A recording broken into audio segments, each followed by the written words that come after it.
Welcome to another special edition of Daily Airline News, focusing on the search for MH370. I'm Jeffrey Thomas, and I'm joined by my co-host Richard Godfrey, who has taken Whisper technology, worked on it, perfected it as a tracking tool for aircraft to find a new location for MH370. Welcome, Richard. Yeah, good afternoon, Jeffrey. And as usual, perhaps you can bring us up to date with the happy days of Armada 7806 meandering around the Indian Ocean. Yeah, sure. Yeah, Armada 7806 has now been at sea for 22 days on this swing. The weather is holding, and the tropical cyclone Courtney, which is now a Category 3, continues to avoid the MH370 search area and is quite a bit further north. Ocean Infinity continue their methodical survey work. MARTA has a maximum endurance of 35 days and will need 5 days to transit to Fremantle. That means there's a week left in the MH370 search area on this swing before heading for port. Armada 7806 is following a corridor about 20 nautical miles wide northeastwards. The current position is northeast of the Captain Patrick Blely and Jean-Luc Marchand area and south of the IG area. If we take a look at Google Earth, the red line is the seventh arc. The original bathymetric data stretches either side of the seventh arc. The hotspots defined by Blely-Marchand, IG, UWA, and Whisper are marked along the seventh arc, and the circles are where Armada 7806 is currently working at the edge of the original survey area and extending out around 10 nautical miles into new territory. And we perhaps should mention for those who are sort of just joining this series and who are not aware, the seventh arc is the last communication with MH370. So that's why that is defined. So yeah, look, thank you for that, Richard. That's a really great graphic and really lays out exactly where all of this is happening. So puts the whole thing into context. Now, viewers, yesterday we touched on a very sensitive subject, the suicide of pilots and the alleged probable cause of MH370, according to the airline industry.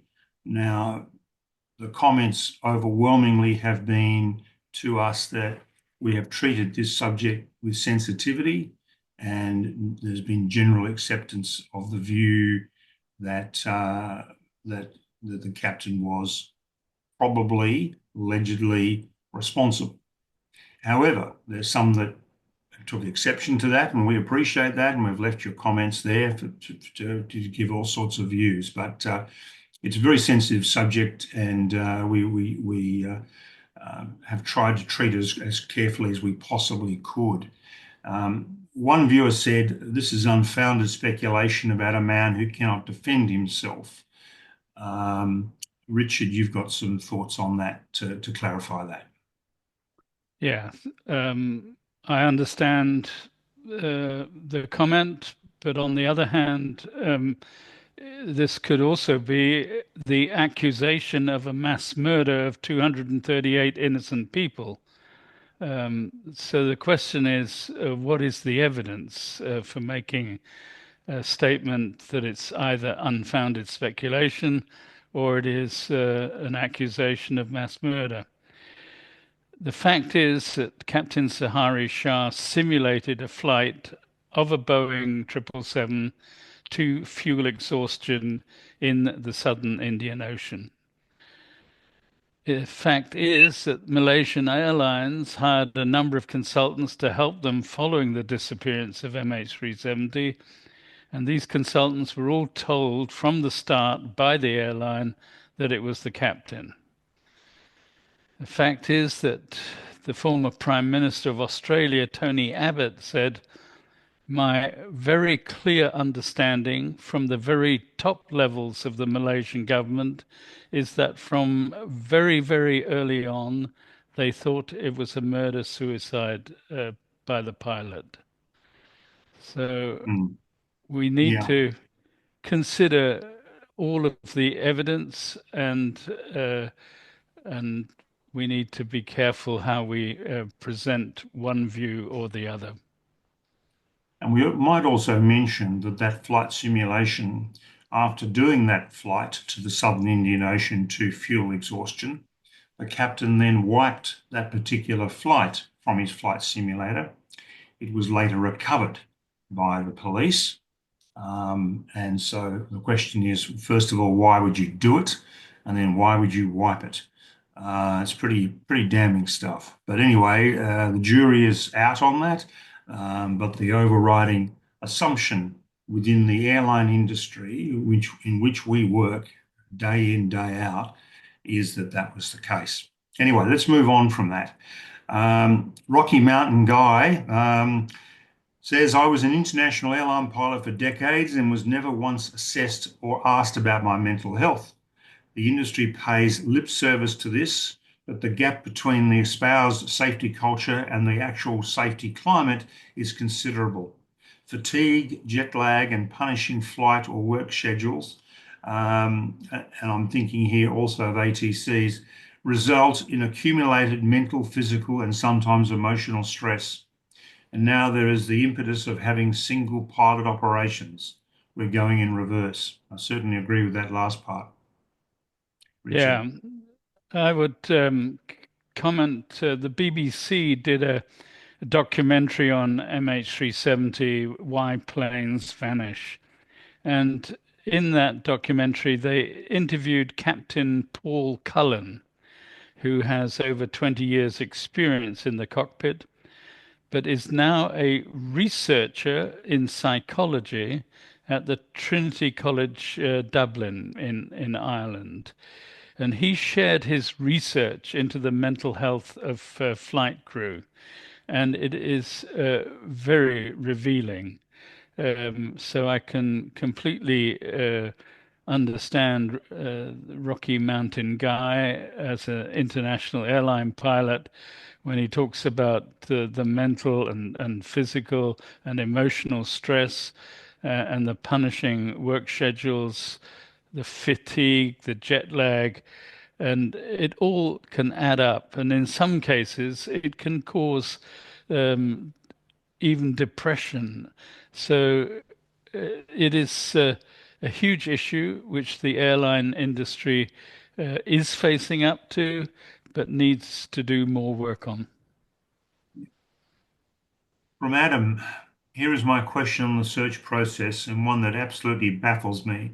If Malaysia truly wanted to find the plane, that's my emphasis on truly, why wouldn't they offer a continuous standing no fine, no fee arrangement or reward for any company or entity in the world with the capabilities to find the plane? Why is it just Ocean Infinity, and why do they keep delaying everything? And I think he's referring to the Malaysians and shrouding it in mystery. How come there had to be new evidence presented for them to offer this monetary reward? The whole situation is absolutely bizarre and frankly super frustrating. Hoping you can provide an insight or opinions on this in a future episode. Well, from me, I couldn't agree with you more, Adam. But Richard, perhaps you can put some perspective on that. There are some in Malaysia who do not want MH370 found and would prefer that the issue would just go away. There are others in Malaysia who are very keen that MH370 is found and the investigation into the disappearance comes to a conclusion. Ocean Infinity have made their offer, and clearly they are capable of finding MH370, and they want a $70 million reward if they do find MH370. And obviously, that success will confirm their position as the world's leading company in marine robotics. And both Malaysia and Ocean Infinity recognize the huge public interest in MH370, so they're both taking the search very seriously. Right. Now, Peter asks, how did Richard come up with the idea of using whisper data to track the plane? I understand he was working on MH370 for a long time already, but how did the idea form to actually look into whisper data? Good question. Yep, and it was not my idea. Dr. Robert Westphal had the idea to use Whisper to track MH370. I read some of his work, and I wrote to him on the 19th of February 2021. And that was the start of a wonderful collaboration. And here we are, more than 4 years later. We've come a long way in the last 4 years. And indeed, we have another question on on the subject of public pilot suicide. Why would a pilot deviate and make a U-turn and fly for 7 hours in order to commit suicide? In the case of MH370, why would one of the pilots leave the cockpit immediately after takeoff? I'll leave you to answer that, Richard. Yeah. So take the second question first. It wasn't immediately after takeoff. It was 20 minutes later when the aircraft reached cruising altitude. The time between takeoff and reaching cruising altitude is quite busy in the cockpit. But once you're established in the cruise, then it is quite common that one of the pilots takes a break or goes get a coffee. And the first question, why continue for 7 hours? Well, I think the perpetrator wanted to cover his or her tracks. Mike, have you any truly objective scientific tests on the feasibility and accuracy of Whisper to track jets? Has it been done? Obviously, Mike hasn't watched some of the earlier episodes, but we can answer that question. Yeah, I would refer him to the category on your YouTube channel, Jeffrey, of uh, Whisper, and we explain Whisper in detail and how we actually demonstrate live how we track aircraft. Mm. But to answer the question, Professor Simon Maskell and his team at Liverpool University have been studying Whisper for over 3 years now. There are several other academic institutions who've joined them meanwhile. They have tracked thousands of flights, and what they're doing is checking the Whisper data against the ADS-B data. So we can, with the ADS-B data, know the position of the aircraft. The Whisper data tells us what anomalies there are to position the aircraft, and we match them up and see how good the Whisper data is. I hope that answers your question, Mike. And just to follow up with what Richard said, if you look below the video you're now watching, there's a section called Whisper Explained. There are 3 videos there. I recommend you have a look at those, and that'll really take you right through it from go to woe. They're great videos. Another question, I'd be interested on your thoughts both on the Green Dot Aviation video called What Netflix Got Wrong in caps, Malaysia Flight 370. Do you want to start with that one, Richard? Yeah, I thought the Green Dot Aviation video is absolutely right. Netflix got it wrong on MH370. The Netflix documentary focused on some conspiracy theories from different people like Jeff Wise or Florence de Changy. And the Green Dot Aviation, like the Mentour Pilot video from Peter Hornfeld, um, these videos try to focus on the facts and what actually happened. So I recommend watching the Green Dot video. I don't think they quite got everything right, but the general gist was correct.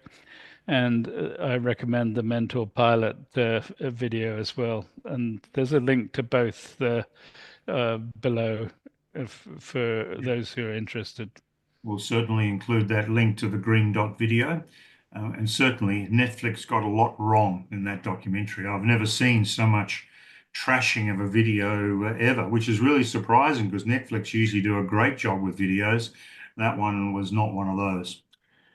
Another question. When you analyze the Whisper data for a specific airplane and its path, do you get only the location of an airplane or also the altitude every 2 minutes? If you get also the altitude, could you please explain the physics background to me with a smiley face?